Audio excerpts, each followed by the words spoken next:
Good morning class. तो हम पढ़ेंगे कुछ एप्लीकेशन जो कि हैं गोस लॉ की।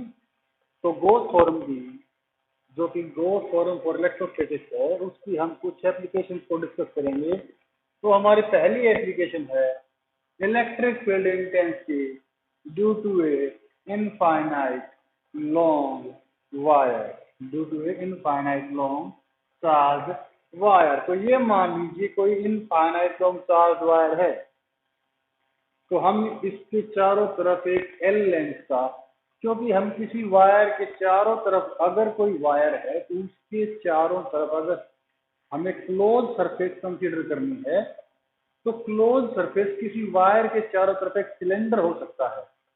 और जो गोस लॉ है वो तो काम इस बात पर करता है कि electric flux over a close surface is equal to Q by epsilon naught.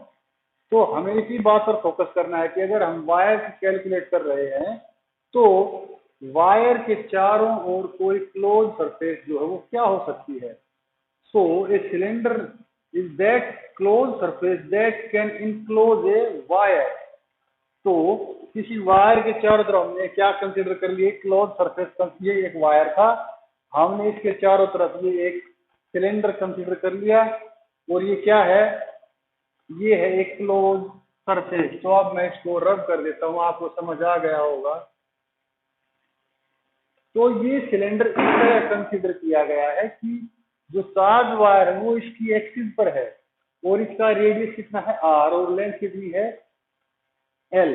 तो एक बात आप नोट कीजिए कि इसका जो एरिया इलेक्ट्रिक फील्ड इंटेंसिटी, हमें पहले से पता है कि इलेक्ट्रिक फील्ड हमेशा सरफेस के परपेंडिकुलर होता है। इलेक्ट्रिक फील्ड हमेशा सरफेस के परपेंडिकुलर होता है। तो ये वायर है, तो इलेक्ट्रिक फील्ड इंटेंसिटी इस तरह होगी, इस तरफ होगी, इस तरफ होगी और इस तरफ होगी, लेकिन वायर के हमेशा 90 के एंगल पर होगी। तो देखिए इसमें जो ये एक तो ये कर्व सरफेस है, इसका जो एरिया एलिमेंट है, जो एरिया वेक्टर है, उसमें और इलेक्ट्रिक फील्ड में कितना एंगल है, 0। लेकिन देखिए इलेक्ट्रिक फील्ड इंटेंसिटी इस तरफ है, और जो ये दो सरफेस है, जो इसके सिरे हैं, जो एरिया ऑफ क्रॉस सेक्शन जो ये सिरे हैं, इन पर जो एरिया वेक्टर है वो किस तरफ होगा, इस तरफ और इस तरफ, और इलेक्ट्रिक फील्ड इंटेंसिटी है परपेंडिकुलर। तो आप देखिए एरिया वेक्टर और इलेक्ट्रिक फील्ड इंटेंसिटी में कितना एंगल बन रहा है, 90 डिग्री का। और ई डॉट डी एस यानी ई डी एस कोस थीटा, तो हम देखते हैं। तो हमारे पास तीन क्लोज सरफेस हैं, एक, दो और तीन। हमारे पास तीन सरफेस हैं, एक कर्व सरफेस है, दूसरी ये एरिया ऑफ क्रॉस सेक्शन वाले सिरे हैं। लेकिन हम इनको कैलकुलेट नहीं करेंगे, क्योंकि ई इलेक्ट्रिक फ्लक्स क्या होता है, फ्लक्स होता है E dot D S. So E D S cos theta. और अगर यहाँ पर कोस अगर 90 हो गया, इसको अगर मैं नंबरिंग करूँ एक, दो और तीन, तो एक और जो तीन सरफेस है, इस सरफेस और इस सरफेस पर एरिया वेक्टर और इलेक्ट्रिक फील्ड इंटेंसिटी में 90 का एंगल है।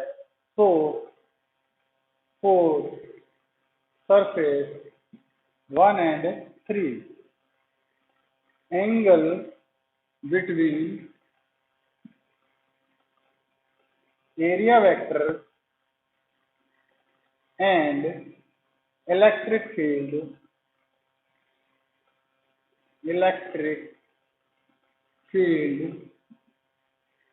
is 90 degree.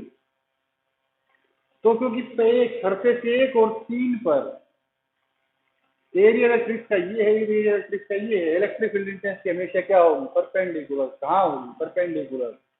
तो आप देखिए कि एरिया वेक्टर तो इस तरफ है, इलेक्ट्रिक फील्ड इंटेंसिटी इस तरफ है, तो ये कितना एंगल बन रहा है, ये 90 का एंगल बन रहा है। और कोस 90 कितना होता है, कोस 90 0 होता है। तो पहली सरफेस और तीसरी सरफेस के लिए टोटल फ्लक्स 0 होगा।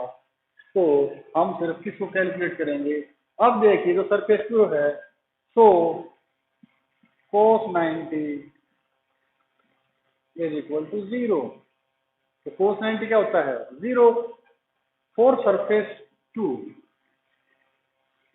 For surface 2। अब देखिए सरफेस, अब ये मान लीजिए यही एक सिलेंडर है जिसकी एक्सिस पर क्या है, एक वायर है।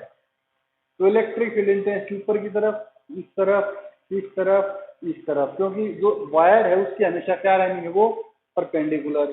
तो देखिए इसका एरिया वेक्टर इस तरफ होगा लेकिन इलेक्ट्रिक फील्ड इंटेंसिटी इस तरफ है, इसका एरिया वेक्टर इस तरफ होगा लेकिन इलेक्ट्रिक फील्ड इंटेंसिटी यहाँ भी ऊपर की तरफ या इस तरफ है।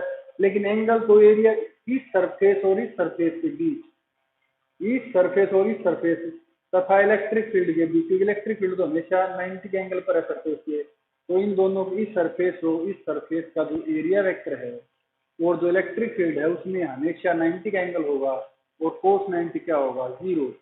जबकि इस सरफेस नंबर 2 को देखिए, एरिया वेक्टर भी इस तरफ है, इलेक्ट्रिक फील्ड भी इस तरफ है, एंगल बिटवीन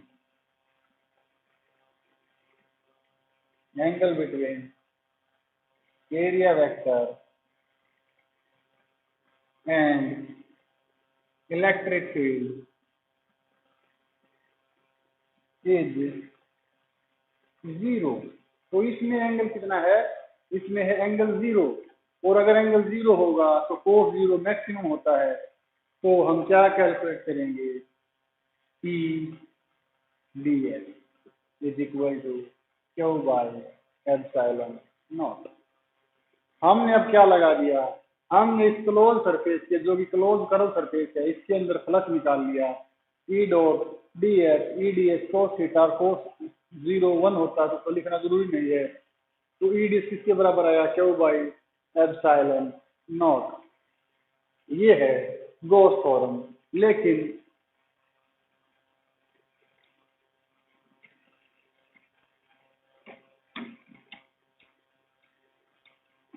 कुछ बातें हम पहले डिस्कस करते हैं। तो पहली बात क्या है, पहली बात यही है कि let lambda is the charge density, linear charge density. अगर हम लैम्बडा को लीनियर चार्ज डेंसिटी मान लें तो lambda is equal to Q by L और Q is equal to lambda L. इसको अगर इक्वेशन 1 मान लें तो अब गॉस फॉर्म अप्लाई कीजिए, E dot D s is equal to Q by epsilon naught. ये इक्वेशन 2 है, इक्वेशन 1 हमारे पास पहले से थी। तो अगर हम ई को बाहर लें तो D S lambda l by epsilon not, lambda l by epsilon naught. तो अब आप देखिए कि हमारी जो ये कर्व सरफेस है, हमारी जो ये कर्व सरफेस है, ये वाली, ये सिरे हम कंसीडर नहीं कर रहे हैं क्योंकि इनके लिए तो फ्लक्स 0 है। तो हम सिर्फ ये कर्व सरफेस कंसीडर कर रहे हैं, ये वाली जो ये है, ये कर्व सरफेस ही कंसीडर कर रहे हैं। तो किसी भी सिलेंडर का कर्व सरफेस एरिया कितना होता है, तो कर्व सरफेस एरिया होता है 2 pi r L.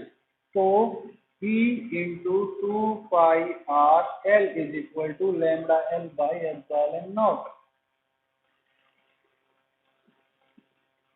E is equal to lambda by 2 pi epsilon naught R।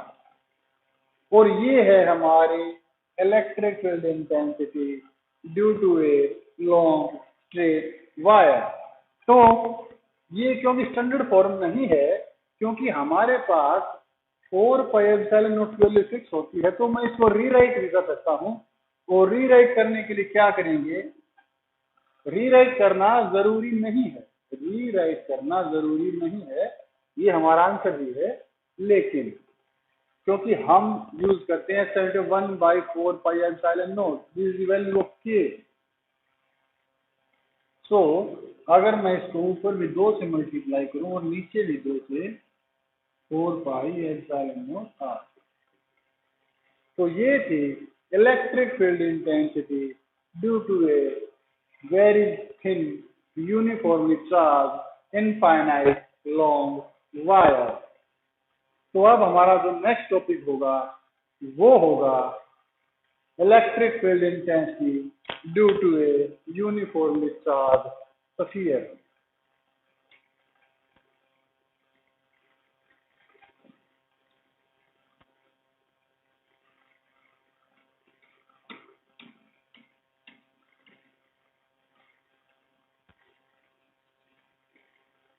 हमारा जो नेक्स्ट टॉपिक है वो है electric field intensity due to a uniformly charge hollow sphere. Electric field intensity due to a hollow uniformly charge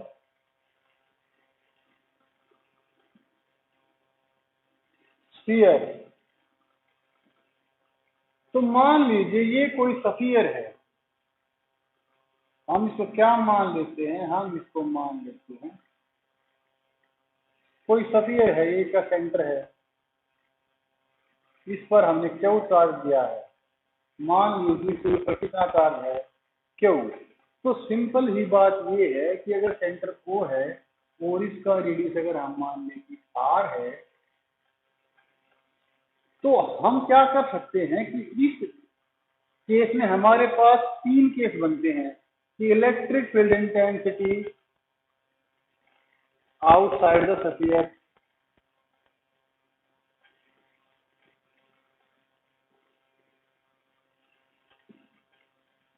on the surface of the sphere,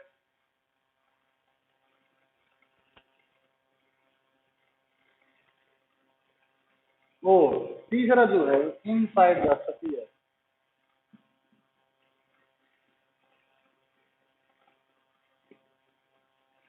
तो हम इसको ज्यादा detail में डिस्कस नहीं करेंगे, मैं आपको इसका मोटा मोटी कॉन्सेप्ट बता देता हूं। जो इसका कंसेप्ट वो ये है कि मान लीजिए कोई स्फीयर है जो यूनिफॉर्मली चार्ज और ये होलो है।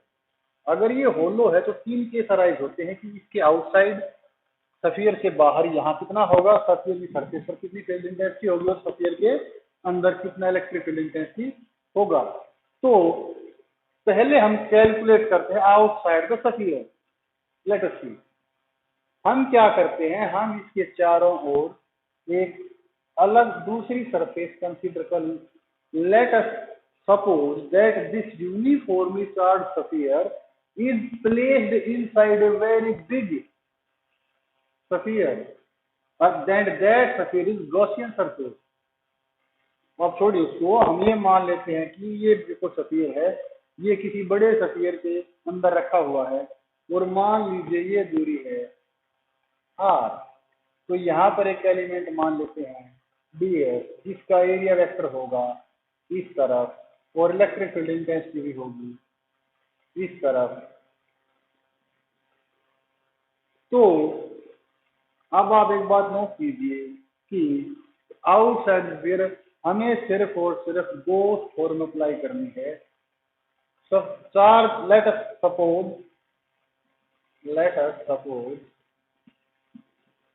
Charge on hollow sphere. हम ये मान लेते हैं कि होलो स्फीयर पर कितना चार्ज है उसको हम क्यों मान लेते हैं। तो इस सरफेस पर जो टोटल फ्लक्स होगा वो कितना होगा, वो होगा E dot ds q by epsilon naught, q by epsilon not.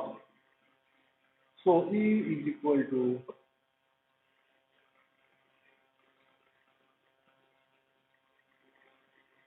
ds q by epsilon naught. अब किसी भी स्फीयर का जो टोटल सरफेस एरिया होगा वो कितना होगा, वो होगा 4 पाई आर स्क्वायर। अगर इसका रेडियस r है तो E into 4 pi r square is equal to Q by epsilon naught. E is equal to Q by 4 pi epsilon naught r square. तो ये तो था electric field intensity outside a thin charge sphere, thin hollow charge sphere. और अगर हमें इसको calculate करना हो at the surface of the sphere तो हम क्या करेंगे, तो हम करेंगे कि जो ये आर है इसकी जगह पर सिर्फ ये आर आ जाएगा और ये इक्वेशन होगी E is equal to Q by 4πε0 R square. Same case रहेगा। उसके बाद हम क्या करेंगे, यहाँ पर एक एलिमेंट कंसिडर कर लेते हैं और इसका एरिया वेक्टर भी इस तरफ है और इसकी इलेक्ट्रिक फील्ड टेस्ट इस तरफ है। तो हम क्या करेंगे कि सिर्फ यही करना है कि जो बड़ा सफेद उसमें हमने छोटा आर लिया था, क्योंकि सिर्फ डिस्टेंस का अंतर होगा तो सरफेस पर होगा ये। एंड इनसाइड अगर सी केस को डिस्कस करें, inside the hollow sphere there is no charge. Inside the hollow sphere क्या इज इक्वल टू 0।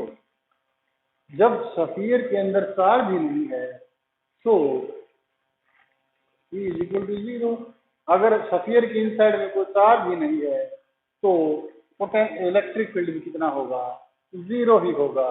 तो ये था हमारा electric field intensity due to a hollow sphere outside the sphere on the surface of the sphere and inside the sphere. तो हमने तीनों case को discuss कर लिया। तो आज के लिए आपके इतना काफी है, बाकी हम कल डिस्कस करेंगे। Thank you.